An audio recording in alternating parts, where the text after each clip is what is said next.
Falando a Verdade, com Marquinhos Kinder.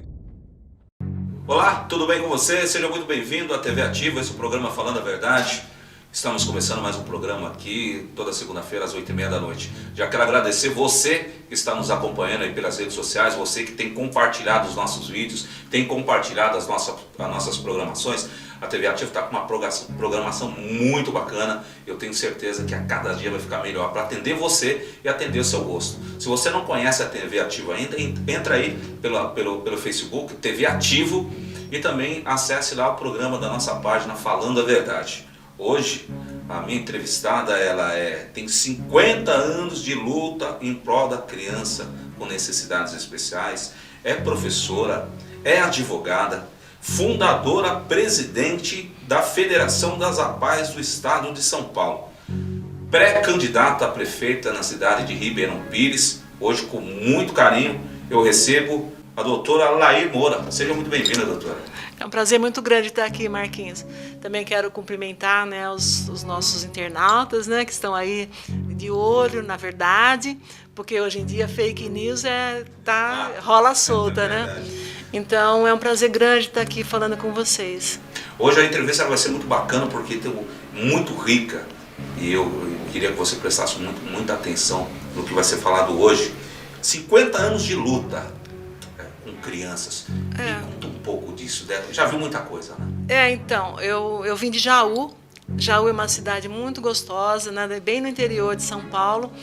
Vim para Santo André e comecei a trabalhar com crianças com deficiência. Na verdade, em Jaú, eu já tinha começado em Jaú, porque lá com 10 anos de idade eu já gostava muito de um vizinho meu, que é o Toquinho, né, que era uma criança com paralisia cerebral, Marquinhos.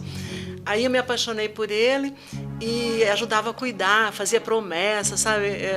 A minha família é católica, eu sou também católica, eu fazia promessas, levava ele na igreja para que ele pudesse sarar. Então eu fazia com 10 anos de idade.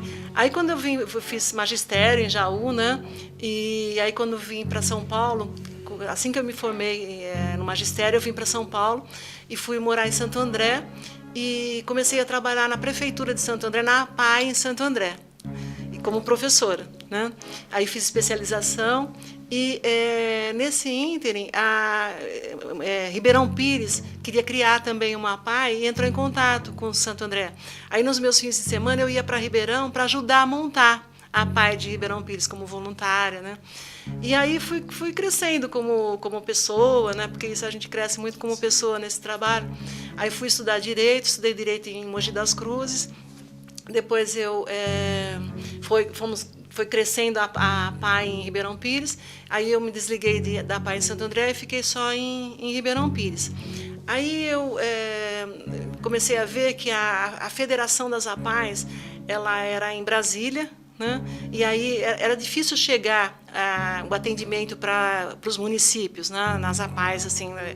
Então eu propus que a gente fundasse em cada estado uma federação das APAES, e foi o que eu fiz, né? Fundei a Federação das APAES no estado de São Paulo para unir as APAES do estado de São Paulo, e fui ajudando a criar APAES, né? Hoje são 300, eu já não sou mais da Federação das APAES, né? Hoje. Só para a gente entender, o responsável por todas as APAES do estado de São Paulo, inclusive nós temos uma APAE aqui em Ferraz Vasconcelos. Sim, temos uma APAE, mas o que acontece é assim, eu ajudei muito as APAES, Marquinhos, eu gostaria muito de contar aqui para vocês, porque assim, eu como advogada, eu sempre defendi o direito, eu sempre defendi, né, eu fui estudar direito porque eu acredito na justiça e ela tem que ser feita, mas a gente tem que brigar muito por ela, porque senão nada acontece.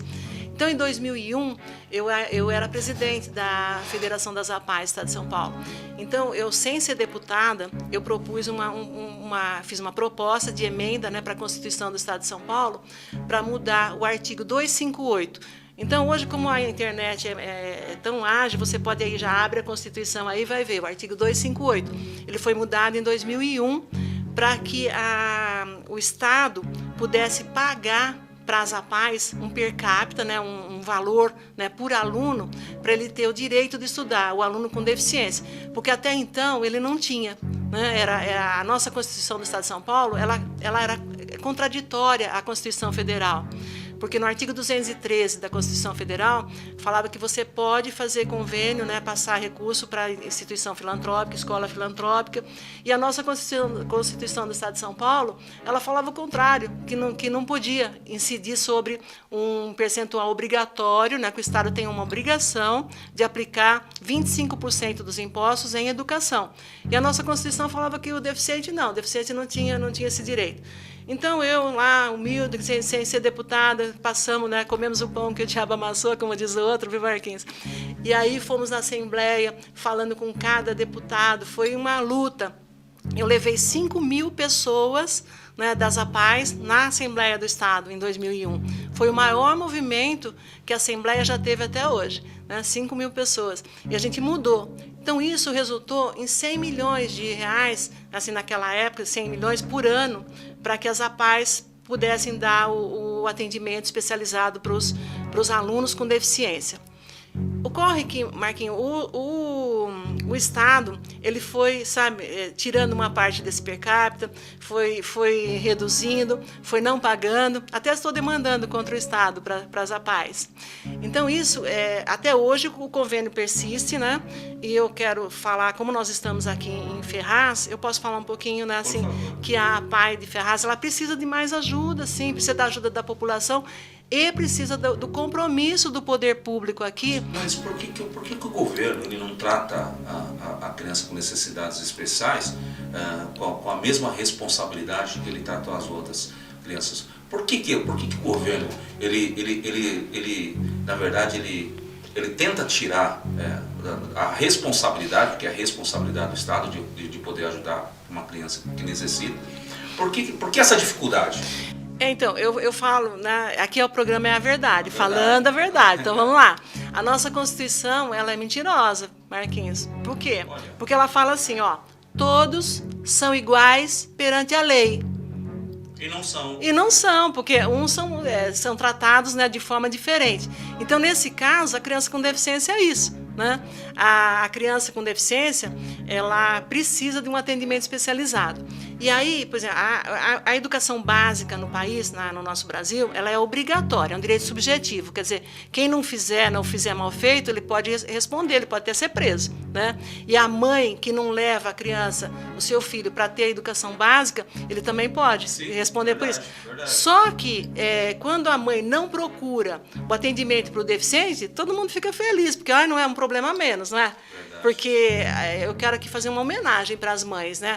Porque o que acontece? Os pais são muito importantes, mas o que acontece? Num lar, quando nasce a criança com deficiência, né, e infelizmente, por razões óbvias, ela nasce muito mais nos lares pobres, mas ela pode nascer em todos os lares.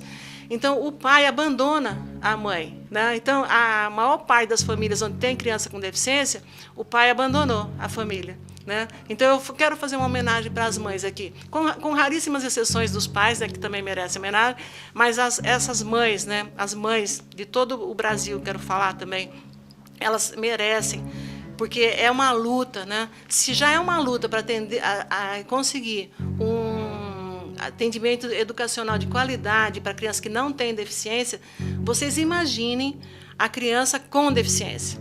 Aí, assim, mais grave ainda, Marquinhos, é a criança com autismo. Autismo é muito difícil trabalhar, é muito difícil a família conseguir controlar o comportamento para que a criança possa, né, se desenvolver. Então, assim, os prefeitos, né, eu vou pedir para o prefeito de Ferraz, vou pedir em nome da APAE, elas não me contrataram como advogado, não, tá? Mas eu quero pedir que o prefeito destine uma área boa para que a APAE possa, né, desenvolver esse trabalho, para atender as crianças, os jovens e os adultos com deficiência, né, aqui da cidade de Ferraz. Porque a cidade é muito grande, né? Tem mais de 200 mil habitantes, né? É uma cidade muito grande. Então, ela precisa ter, sim, uma unidade, né? Um centro de reabilitação, uma escola especial para atender as crianças, né, que precisam desse atendimento. Aí a gente manda um recado para o poder público da cidade de Ferraz, o nosso prefeito Zé Biruta. Ela fala nosso porque ele é eleito para representar o povo. Precisa vir alguém de fora da cidade, para dizer a vocês que estão aí no poder que a PAI é fundamental numa estrutura como a nossa. Será possível que ninguém enxerga?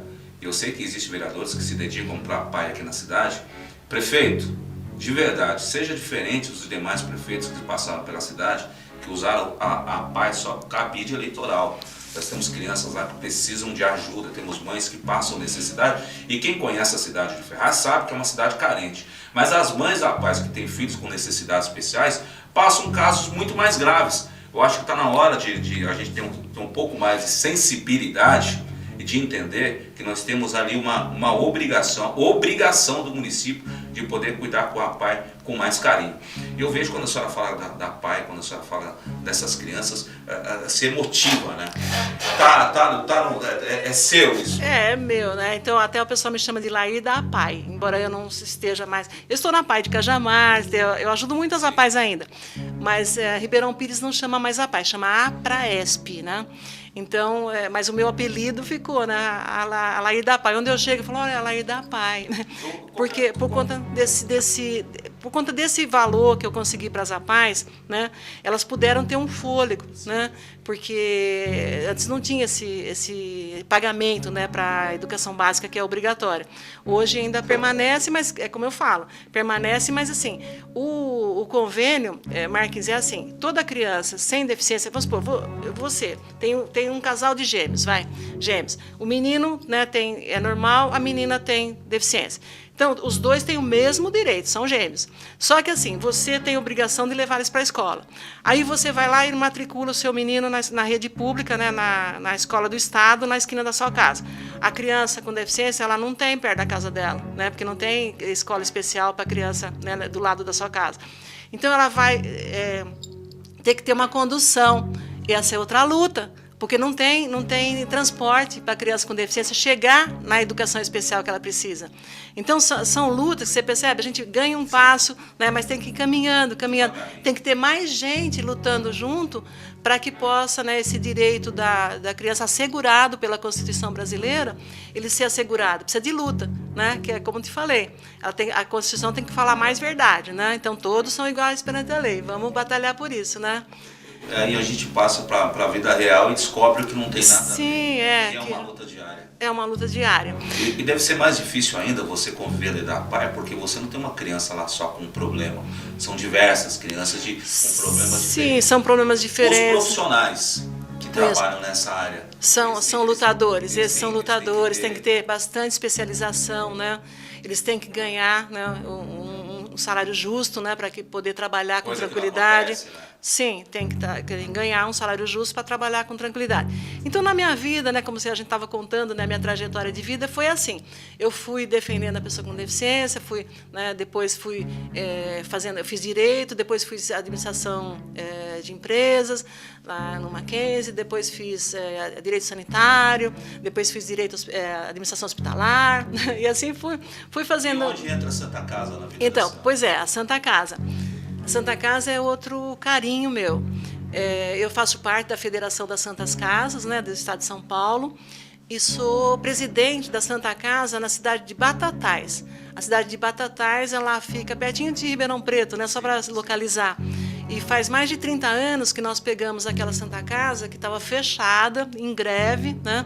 Hoje é uma Santa Casa, é um hospital, né, dentro de um município de 60 mil habitantes. Atendemos as 7 cidades lá da região do Vale das Cachoeiras, né, que é ali no entorno de Batatais. E você vê, hoje a gente está passando, claro que ninguém passa por uma pandemia com tranquilidade, mas Batatais a cidade está com mais tranquilidade porque tem um hospital bom, né? Lá nós temos um centro cirúrgico, tem UTI, tem hemodiálise, né, que é uma coisa muito boa, né, para todos os municípios, deveriam ter também, para todos os munícipes. Então, eu tenho uma paixão também, né, divido a minha paixão, um pouco para a PAI e um pouco para a Santa Casa, né? Então, mas aí eu vou lutando pelos dois. Você né? vem da educação, vem da área da saúde e defende com muita propriedade isso. E essa Covid-19 que parou o Brasil desde novembro. Aí passamos novembro já com conhecimento da Covid-19, começamos janeiro, entramos em fevereiro com carnaval no Brasil todo, vendo os grandes médicos falando que passava de uma gripezinha. e que isso aí podia ser controlado, que não tem problema. Acabou o carnaval. Aí me estoura em todas as regiões a tal da pandemia, isolamento social. É no mundo inteiro, né? Aí me entra no mundo inteiro e O no mundo já Brasil, tinha começado, né? E no Brasil, em algumas localidades com muito mais agressividade, como o caso de São Paulo. Como é que a senhora vê essa questão do Covid-19 no Brasil? E principalmente ali na sua região? Então, eu sempre defendi que as cidades tinham que ter a saúde como um todo, né? Porque é outra coisa, a saúde é um direito de todos e um dever do Estado. Isso também está escrito na Constituição, tá? Então, a gente tem que tirar do papel e fazer com que ela vire realidade. Então, hoje você está falando muito, nós estamos falando da Covid, que é, né, a consequência, né, do vírus, coronavírus, que veio, né, lá, provavelmente da China, né, como está o mundo inteiro falando. Mas a gente tem outras patologias, né? Você vê quanta gente que morre hoje de câncer, né? De outras patologias, não temos só Covid. Então, o município tem que pensar também nas outras patologias. Por exemplo, uma pessoa, né, leva um tombo aqui agora, né, faz uma fratura. Eu vejo lá em Ribeirão, né, em Ribeirão, posso falar, misturar um pouquinho, em Ribeirão Pires. A pessoa, né, até foi uma das professoras nossas essa semana aqui, caiu, né, porque elas estão dando aula em casa. Aí caiu, fraturou a perna. Não tem como atender no município. Aí manda para um lugar, manda para Mauá, né, que tem lá um hospital, mas que também não tem toda a estrutura necessária, né, que chama Nardini. Então, a pessoa fica desnorteada, porque ela fala assim, bom, a UPA está tratando de Covid. O hospital de campanha está tratando de Covid. O hospital que tem em Ribeirão é particular. Aí, mas e o resto, né? O resto das doenças? Para onde é que vai ter que mandar? Então, essa é a realidade de Ribeirão Pires, mas é a realidade de todos os municípios. Nós temos que tratar a Covid, sim, mas nós temos que tratar as outras patologias também. Então, eu sempre fui defensora de que a cidade tivesse um hospital. Como eu faço lá em Batatais, que a gente foi fazendo UTI, foi fazendo hemodiálise, foi fazendo centro de geriatria, foi fazendo especialidade. Então, eu luto para que cada cidade tenha isso. Agora, como eu vejo a Covid, deveria ter pensado nisso, né? Porque é sempre assim, né? A gente vai tem aquela famosa frase do povo, que é o povo que sabe das coisas, né? Então você só aprende a nadar quando a água bate na bunda, ou bate no joelho, vai. Mas enfim, aí você aprende a nadar. Então, aí nós no Brasil, é como você falou, começou lá atrás, né? A Covid veio da China. Quando chegou janeiro, já todo mundo sabia que tinha essa história, né? Aí, mas só que fez o carnaval, né? São Paulo recebeu milhares, milhões de turistas, né? Muito dinheiro na economia e vírus para tudo quanto é lado, né? A cidade de São Paulo, cidade do Rio de Janeiro, cidade de, né, Fortaleza, Bahia, Salvador. Então, assim, foi o que aconteceu, né? Aí agora é que tem que aprender a nadar, né? Em pleno marzão, né? Você não tem como. Aí eu vejo assim as ações simples, né, e tomadas assim por segmento, você dá muito mais resultado, né, assim, do que você chega e fala, isso aqui tem que ser para todos. Não, porque cada cidade está com uma realidade, né? Cada cidade no Brasil tem uma realidade. Então, a capital tem problemas mil, né? Mas o que acontece? Eu defendo a tal da saúde igual para todos. Então, eu sempre falo que eu assisti o Davi Wipe, né, assim, hesitante em falar que tinha tomado cloroquina. Eu fiquei horrorizada, porque eu gosto muito do Davi, sabe? E aí depois veio o Calil, lá do Sírio-Libanês, né, falar que tinha tomado cloroquina, que tinha, né, se tratado com cloroquina. Aí aqui lá na nossa região do ABC, o prefeito de São Bernardo, que chama Orlando Morando, a esposa dele, a Carla Morando, que é uma deputada, né? Eles também contraíram a doença e tomaram cloroquina. Foram lá e falaram, não, eu tomei, entendeu? Agora, por quê que os outros, né, não falo o resto não, porque não é o resto da população, os outros da população que compõem o município não têm o mesmo direito? Por que a gente não pode ter esse protocolo? A Prevent Senior, que é um convênio de saúde, ela oferece isso, viu, Marquinhos? Vamos supor, se você tiver a Prevent Senior, você liga lá e fala, eu tô com coriza, tô com febre, tô com... Aí, imediatamente, você já entra num vídeo, um médico que vai conversar com você, né, sobre isso. Em 3 horas, você recebe um kit na sua casa e um monitoramento do convênio. Por que o SUS não faz isso? É possível fazer. É baratíssimo. Talvez porque a grande população não mereça. Merece, vamos lá. Merece sim. A grande população, para eles, não está nesse descaso aí. Porque se você quer esperar ficar quase morrendo para ir buscar uma UTI que não tem, o que adianta? Essa é outra que a gente bate. Por que os convênios particulares podem usar esse medicamento, esse protocolo, e a grande massa do SUS não pode? Pois é. E são perguntas que a gente faz todos os dias e a gente não obtém resposta. Parece que o povo não merece isso, ou realmente isso está sendo provocado. Mas a senhora vai responder isso aqui daqui a pouquinho, depois dos nossos comerciais. Tá bem, então. Toda alimentação feita com carinho alimenta melhor. O Marmitex da Cozinha Grill é preparado com tempero especial e tem a qualidade que você merece. Ligue e peça a sua. A gente entrega. Cozinha Grill. Esse sabor vai surpreender você. Olá, meus amigos, sou a Priscila Gambale e estou aqui para informar sobre a segunda edição do programa de... É importante lembrar que o cadastro será feito para se cadastrar.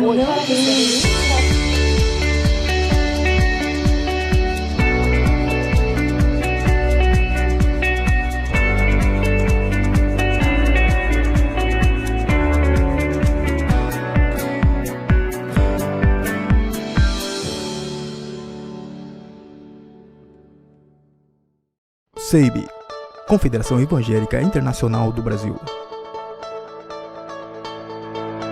Documentações, atas, CNPJ, abertura e fechamento, assessoria jurídica, assessoria contábil, credenciais, certificados, curso de teologia, curso de capelania e muito mais. Entre em contato pelos telefones 11 4677 3743, 11 981 90 0064 ou pelas redes sociais.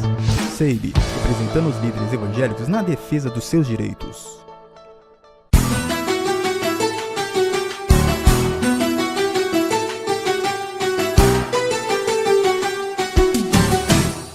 Beleza, pessoal? Estamos de volta aqui pela TV Ativa, esse programa Falando a Verdade. Continue compartilhando o nosso programa. Hoje a gente está recebendo a doutora Laí Moura, pré-candidata a prefeito pela cidade de Ribeirão Pires. Nós viramos o comercial falando do protocolo que é da cloroquina, que é usado hoje nos convênios particulares, mas o SUS ainda não tem esse acesso. Parece que agora começaram a soltar, o prefeito de São Paulo agora liberou, né, o Bruno Covas. Eu não posso afirmar isso, mas o SUS, ele desde lá atrás estava tentando implantar, né, na rede do SUS, só que todos sabem que caíram 2 ministros, né, por conta dessa polêmica.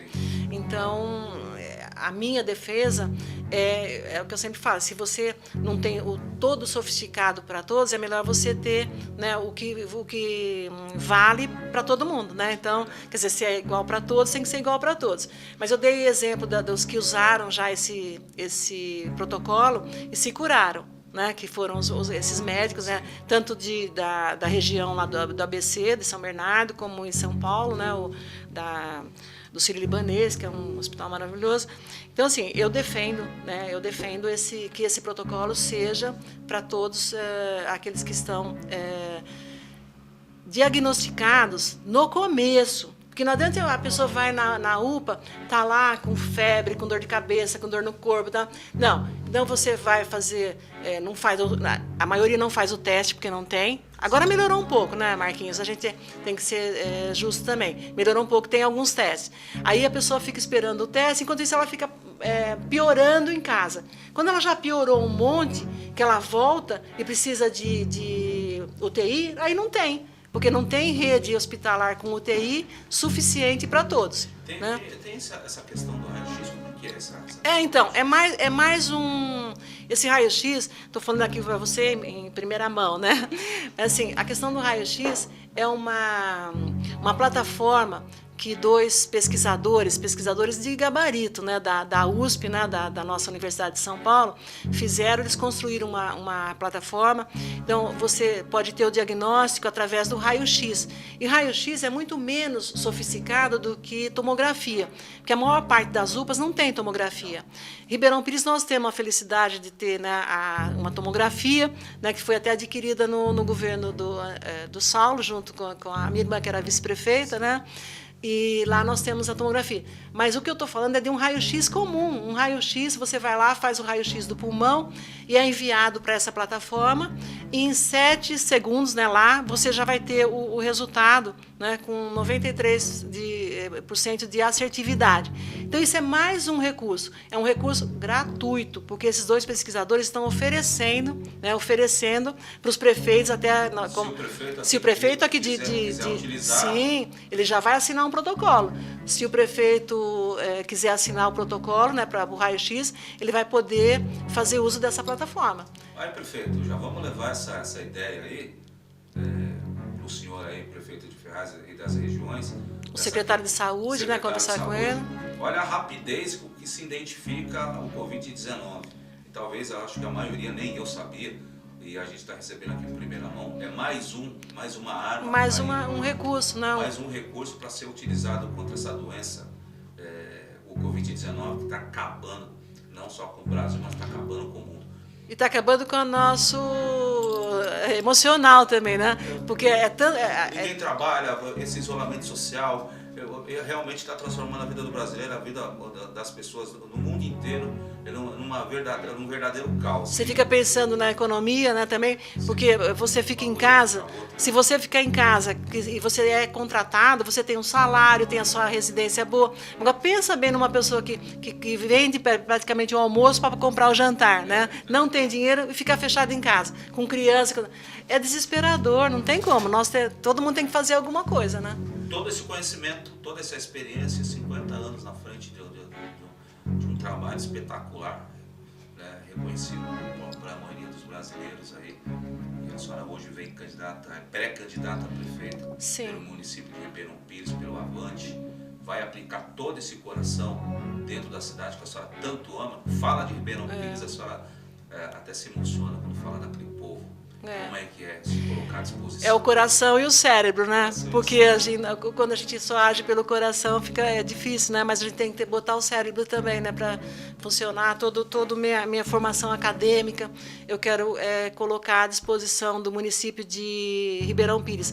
Eu faço isso lá, né, há 50 anos, mais de 50 anos, e eu já demonstrei que Ribeirão Pires pode ter, né, um hospital de qualidade, pode ter um governo de qualidade, pode ter. Nós precisamos de emprego, né, emprego para os jovens, porque Ribeirão Pires é uma cidade que é estância turística, mas tem que investir bastante na estância turística, senão ela não tem a característica, né? Você tem que ter toda uma infraestrutura para poder dar essa conotação, porque também você não perde esse título, né, de estância turística, porque você vê que nós temos 645 municípios no estado de São Paulo e só temos uns 70 que tem esse título, né, de estância turística.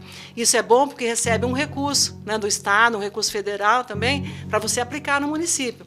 Então você tem que aplicar para preparar a cidade para a estância turística, e não em outros segmentos, né, pegar esse dinheiro que seria do turismo para aplicar em outras coisas.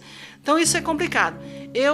Em Ribeirão Pires, eu fui convidada pelo Avante, né, para ser uma pré-candidata a prefeita. E eu aceitei, né, Marquinhos? Aceitei e quero, sim, né, disponibilizar toda essa experiência que eu ganhei frente à Federação das APAES e agora na Federação das Santas Casas também, à frente da Santa Casa de Batatais, onde lá nós pudemos fazer muita coisa, né? Eu quero aplicar tudo isso, né, da minha vida, tudo que eu aprendi na vida, né, para a nossa cidade de Ribeirão Pires. Saúde, educação, segurança pública. Segurança pública, que é bastante necessário. Ribeirão, ela não é uma cidade assim tão violenta, mas tem sim também. Precisa ser monitorada, né? Nós temos que continuar um monitoramento, nós temos que ampliar. E não só o bairro, viu? E a Guarda Municipal? Então, a Guarda Municipal, ela existe, né? Mas tem que ter mais investimento nela, né? eu também penso nós temos as câmeras, né, na cidade, foi implantada a câmera, mas só que tem que ter gente olhando as câmeras, né, e monitorar melhor.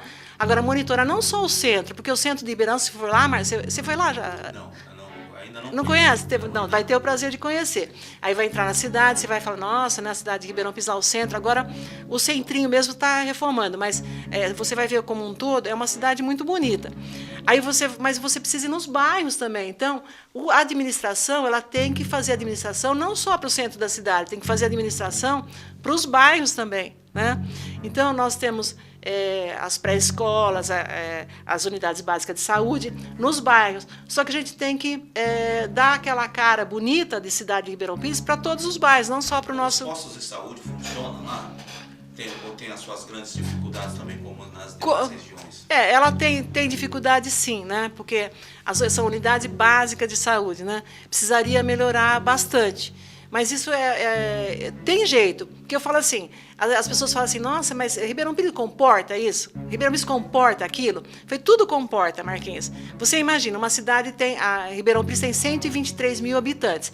Aí tem o maior centro de reabilitação, né, do ABC, um dos mais bem equipados do país, né? É a maior escola de autismo do estado de São Paulo. Então, ele comporta? Comporta quando tem alguém que vai lá e faz, né? Então, eu falo que ninguém faz nada sozinho. Então, eu não posso, assim, quando alguém fala, nossa, você fez isso, parabéns. Eu falo, não, ninguém faz nada sozinho. Eu fiz isso, mas com um monte de gente junto. Então, uma diretoria maravilhosa. Até estava contando para o Marquinhos que o nosso primeiro presidente, né, que é o professor Willer Sanches, né, está lá até hoje, né, e atuante. Então, nós somos uma diretoria que um não quer derrubar o outro. Nós trabalhamos em conjunto, né? E aí, por isso que vai para frente.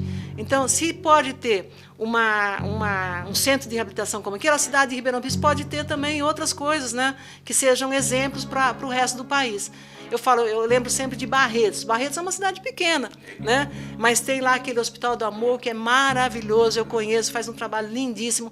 E está lá dentro de Barretos, que é pequeno, atende quase que o mundo inteiro, né? Porque vem gente do mundo inteiro lá, né? Para que isso aconteça, tem que ter uma participação muito boa da Câmara Municipal, né? A Câmara Municipal também, os vereadores eleitos, em qualquer outro lugar, e também tem que ter essa mesma consciência. A senhora, eleita prefeita, a senhora procura estreitar o relacionamento com a Câmara Municipal? Eu acho os vereadores, eles têm que gostar da cidade, né? Porque você não vai administrar para um ou para outra, né? Você vai administrar como um todo, para a cidade toda. E os vereadores, eles têm que lutar não só pelo seu bairro também, eles têm que lutar pela cidade como um todo. Sim, claro. Então, esse relacionamento do executivo com o legislativo e com o judiciário, né, tem que ser harmonioso, né? Tem que trabalhar em conjunto, senão você não consegue fazer nada, né? As leis direcionadas para a criança, isso é fato. Isso a gente já percebeu que a base do seu governo vem aí com muita esperança para esse povo, né? Para a classe menos favorecida.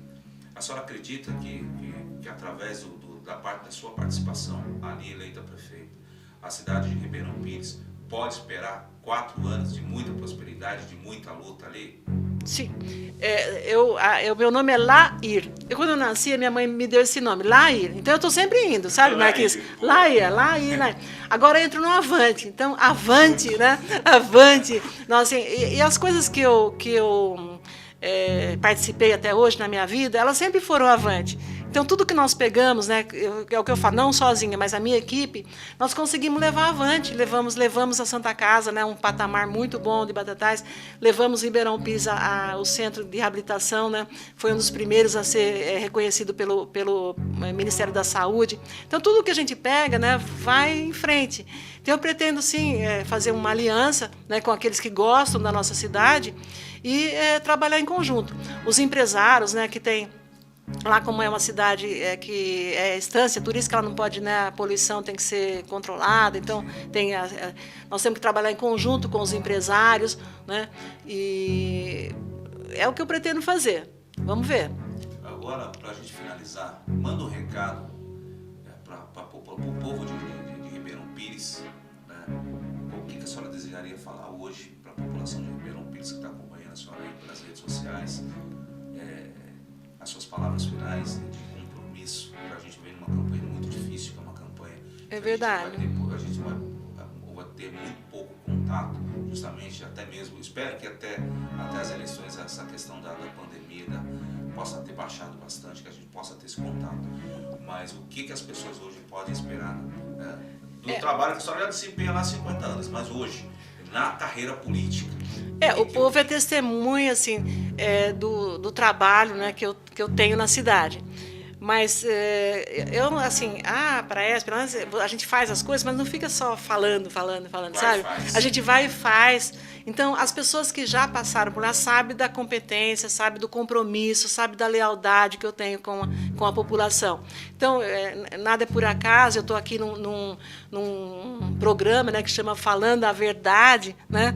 Então, isso é muito gratificante, porque a população sabe, quando eu falo, é o meu compromisso, né? Então, eu vou, sim,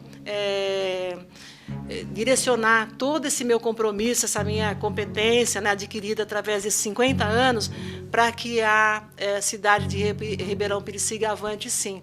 E eu sempre termino assim as minhas cartinhas, os meus recados, que eu todo mundo falo, um abraço com muito carinho, porque eu acho que tudo que você faz, se não tiver carinho, se não tiver o emocional, aí as coisas não vão. Hoje, no programa Falando a Verdade, nós recebemos a advogada doutora Lair Moura, pré-candidata a prefeita pela cidade de Ribeirão Pires.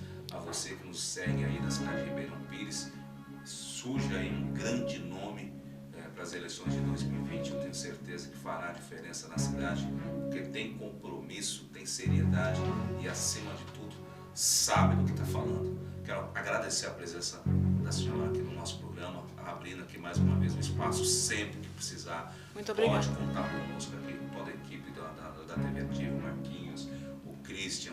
Estamos aqui para naquilo que a gente puder ajudar e estamos aqui à sua disposição. Agradecendo mais uma vez esse deslocado lá de Ribeirão Pires para vir aqui para a nossa cidade de Ferraz Vasconcelos para poder dar essa entrevista e falar um pouco mais dessa grande experiência que nos trouxe hoje. Eu te agradeço demais. Muito obrigada. Gente, estamos ficando por aqui. O programa Falando a Verdade volta na próxima segunda-feira a partir das 8h30 da noite pela TV Ativa. Espero você, hein? Fui! Falando a Verdade, com Marquinhos Kinder.